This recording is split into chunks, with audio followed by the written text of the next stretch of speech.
Sir, you're charged with interference with the duties of a public servant. You're facing up to 6 months in jail and or a $2,000 fine. We're going to do probable cause. You have the right to remain silent. Anything you say can or will be used against you. You have the right to have an attorney present. If you cannot afford one will be appointed to you, sir. Texas and also for the defendant's failure to signal within 100 feet before making his turn.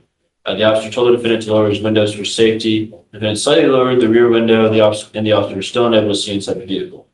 The officer asked the defendant again to lower the window. The defendant said he did not have to.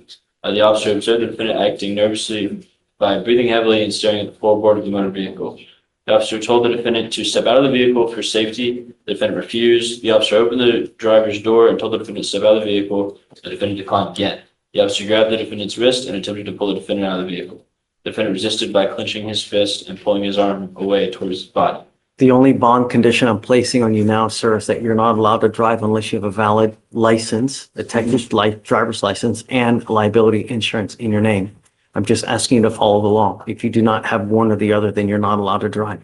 Do you understand? Yes, sir. His license is eligible. Okay, so I'm going to have you sign conditions to that, and then do you have the ability to hire a lawyer? Yes, sir. Okay, so we're going to give you time to hire a lawyer. So I'll have you go to Victoria, sign a reset. We'll have you take a seat in the juror box. I'm going to get you bond conditions. We'll have you sign it, and that's how you're free to go. All right? Please.